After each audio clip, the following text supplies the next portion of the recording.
Assalamualaikum warahmatullahi wabarakatuh. Bismillahirrahmanirrahim. Balik lagi di channelnya Catatan Sholat. Oke, jadi kali ini Pak Yoga ya akan menjelaskan tentang toharo, yaitu yang ada di dalam pelajaran praktek sholat. Kenapa penting mempelajari toharo atau bersuci? Nah, toharo ini artinya bersuci ya. Karena kalau kalian sholat tetapi tidak suci, maka sholatnya tidak sah. Maka bab yang pertama yang harus kita pelajari adalah toharo, yaitu bersuci.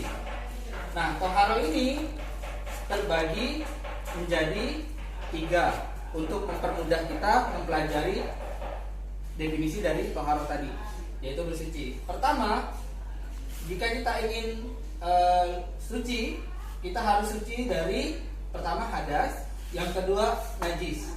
Nah, tugas kalian adalah untuk bisa membedakan yang mana yang hadas, yang mana yang najis. Kalian harus bisa membedakannya ya. Nanti itu tugas kalian. Nanti kalian kerjakan di buku catatan buku praktek sholat. Oke, kali ini Bapak akan membahas tentang jenis toharo. Ya, jadi jenis toharo itu ada 2 ya. Yang pertama itu dengan air. Yang kedua dengan debu.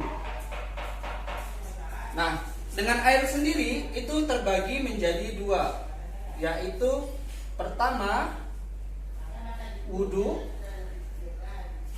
yang kedua mandi junub. Mandi junub atau yang tadi kita bahas untuk membahas yang sudah kita bahas di video sebelumnya tentang mandi junub. Jadi kali ini yang kita bahas adalah jenis toharo tentang wudhu. Oke, tentunya adik-adik sendiri sudah pada tahu kan cara-cara berwudhu. Nah, bagi yang belum tahu atau yang berwudhu tapi masih ngasal-ngasal, maka hati-hati ya, karena kalau tidak sah berwudhunya maka sholatnya nanti tidak sah.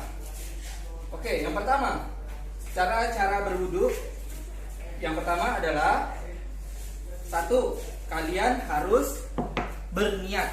Karena Rasulullah SAW bersabda, innamal a'malu binniyat. Sesungguhnya setiap amal perbuatan itu berdasarkan dari niatnya. Karena kalau tanpa niat maka semuanya menjadi sia-sia. Nah, bagi tugas kalian lagi yaitu untuk menghafal niat wudhu. Yang kedua, setelah kita berniat, kita datangi tempat keran atau buka kerannya. Jangan terlalu banyak, maka cukup dengan sedikit saja. Jangan menjadi orang yang boros, karena orang-orang yang boros adalah saudara-saudaranya syaitan dirojim, yaitu syaitan yang dijauhkan oleh Allah dari rahmatnya Allah. Nah, yang kedua, setelah kita membuka keran, kita mencuci tangan kita, lalu ambil air sebesar ini, 1 mud, yaitu sebesar ini, karena Rasulullah mengajarkan kita seperti ini. Kemudian masukkan air ke mulut, juga hidung bisa sekalian langsung, lalu dibuang. Oke, sebanyak 3 kali. Adapun orang yang mengerjakannya hanya sekali, itu hanya wajib. Tapi kalau 3 kali itu sunnahnya, maka lebih baik kita mengikuti sunnah Rasulullah, yaitu 3 kali. Oke, jadi kalian jangan anggap remeh, cuma sedikit sekali, 3 kali sekali aja lah udah cukup, jangan ya. Jadi 3 kali lebih baik. Kenapa? Karena mengikuti sunnah itu tanda bukti kita cinta kepada Rasulullah.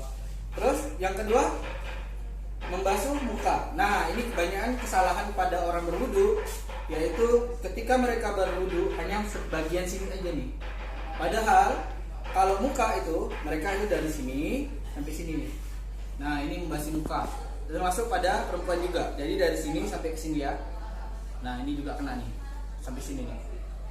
Nah, itu definisi dari membasuh muka itu dari sini sampai sini. Jangan sampai salah ya. Karena ketika kalian berwudunya ngasal-ngasal, dikhawatirkan bagian tubuh yang tidak terkena air wudu, maka wajah atau bagian tubuh tadi lebih halal untuk dimakan oleh hakim neraka. Makanya hati-hati ya, karena ancamannya begitu berat sekali. Oke, setelah wajah, maka kita membersihkan atau menyiram air dari ujung tangan sini sampai ke siku ya, sampai ke sini. Usahakan sebenarnya sampai siku sini, tapi usahakan dilebihkan sedikit, maka itu tidak mengapa. Asal jangan sampai ke sini ya. Jadi ke sini. Jadi dari sini sampai ke sini. Dimulai dengan tangan kanan. Karena urutan berwudu adalah tertib. Jadi dari kanan dulu baru ke kiri. Sebanyak apa? Sebanyak 3 kali, yaitu kanan 3 kali. Kemudian yang kiri 3 kali. Oke? Nah, oke, selanjutnya habis tangan, maka kita akan membasuh kepala ya. Yaitu kepala, adapun kepala ada 2 pendapat ulama. Maka ulama yang pertama mengatakan membasuh kepala seperti ini.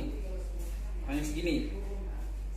Adapun yang kedua yang Bapak lebih sarankan, maka dari kepala, dari ujung sini sampai ke ujung, lalu balik lagi dan memasukkan tangan langsung ke telinga. Nah, itu definisi kepala. Kenapa? Karena telinga termasuk bagian dari kepala.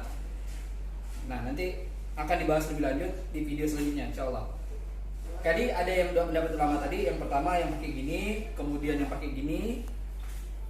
Nah, yang satunya seperti ini, lalu begini. Nah, kedua-duanya itu sah ya. Jadi jangan sampai karena perbedaan fikih tadi kalian saling, oh ini salah nih, ini salah, enggak boleh. Jadi dua-duanya punya dasar, jangan saling menyalahkan. Oke, yang terakhir yaitu membasuh kaki, yaitu kaki dari ujung sini ya sampai ke sini.